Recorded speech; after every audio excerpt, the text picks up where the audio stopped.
مساء الفل عليكم. فيديو النهارده هيبقى مميز جدا لاني مش بتكلم عن مجرد منتج، انا بتكلم عن تحفه فنيه، تحفه بمعنى الكلمه.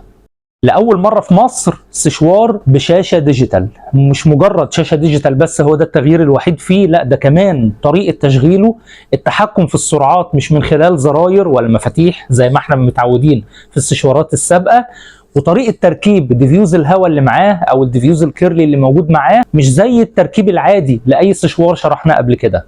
النهارده بتكلم عن منتج بالفعل تحفه فنيه في الشكل، في الاداء، في طريقه التشغيل، القطع اللي موجوده معاه تحفه من كل النواحي. انا شخصيا مستمتع ان هقدم الفيديو ده وهتكلم عن منتج بالفعل يستحق تعمل عليه فيديو. ده موضوع الريفيو بتاعنا النهارده، سشوار 401 من VGR، اول سشوار في مصر بشاشه ديجيتال. يلا نفتح العلبه ونشوف الدنيا من جوه شكلها ايه. مجرد ما تفتح العلبه هتشوف اللي انا شايفه ده، السشوار ده الشكل الجميل بتاعه، ومعاه 2 ديفيوز وكمان ديفيوز كيرلي. هفتح لكم دلوقتي السشوار كده ونشوف شكله وطريقه تشغيله عامله ايه. ده شكل الجهاز بتاعنا اهو، متوفر طبعا باللونين، اللون الاحمر ده واللون الاسود. هو ده. طيب بص بقى على التشغيل بتاعه. اولا كده بشاشه ديجيتال علشان تعرفني التشغيل بتاعه شغال على كام واط، وكمان التردد بتاع سرعه الموتور شغال على قد ايه. مفتاح التشغيل عندي هنا كده بيبقى في الخلف، بضغط عليه بيترفع لفوق كده، اشتغل معايا الجهاز. بص، ومن هنا بعرف التردد بتاع الموتور شغال قد ايه، وكمان الهيتر الحراره شغاله على كام. والجديد زي ما قلت لكم مش مجرد الشاشه اللي بتعرفني المعلومات دي، ولكن كمان في مفاتيح التشغيل نفسها. اي استشوار في الدنيا شغال بزراير، مفاتيح بتعلي وتوطي بتضغط عليه، لكن هنا الموضوع متغير، عباره عن ترس، ده وده، دول كده ترسين، واحد فيهم بيعلي الموتور وواحد فيهم بيعلي الحراره ودرجه الهواء نفسها. شغال معايا كده، هعلي من هنا،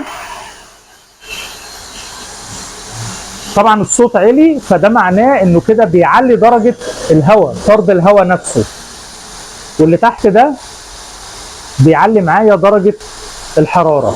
قوه تردد الموتور في الاستشوار 11000 لفه في الدقيقه الواحده، تمام؟ دي طبعا حاجه كويسه جدا وعاليه مش قليله. قوه الحراره بقى عندك، درجه الحراره بتبدا من اول 1600 لحد 1900، يعني لما هشغل طرد الهواء العالي وهشغل الحراره هتديني اقل حاجه 1600 واط، اعلى درجه حراره فيه هي 1900 واط. وده معناه ان انا هقدر استخدم الاستشوار نفسه كمجفف وكمان كفرد. طبعا الفرد بيبقى على اعلى درجه حراره موجوده فيه وهي ال 1900 واط. ده كده الشكل الجميل بتاعه. تعال نشوف الملحقات اللي موجوده معاه ايه، وكمان بتركب ازاي، وده جديد ومش موجود في اي استشوار قبل كده. قطعتين الديفيوز دول مخرجين للهواء، تمام؟ دي طبعا بتشتغل كمجفف، الناحيه اللي بتبقى واسعه شويتين دي بتشتغل كمجفف علشان توزع الهواء في اكتر مساحه ممكنه وتركز على اكتر خصل شعر ممكنه.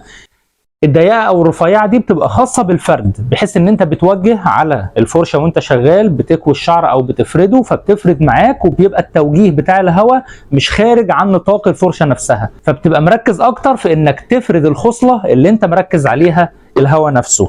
تركيبهم بقى مش زي اي ديفيوز تاني، يعني عندك التركيب بيبقى كده مغناطيس ماجنتيك، يعني مش بتضغط ولا بتعمل، انت مجرد ان انت بتخلع كده اهو بتركب فبتركب معاك. طبعا بتشيل الديفيوز ده وبتركب الديفيوز التاني لو انت محتاجه على حسب احتياجك، وانت بقى شغال كده او شغال كده زي الحلاقين الكلاسيك بتوع زمان شغال معاك. وفي كمان قطعه ثالثه مهمه جدا بقت ضروريه حاليا عشان الكيرلي اللي بقى موضه سواء كان حريمي او رجالي، وهي الديفيوزر بتاع الكيرلي. هو ده بيركب برضو بنفس الطريقه،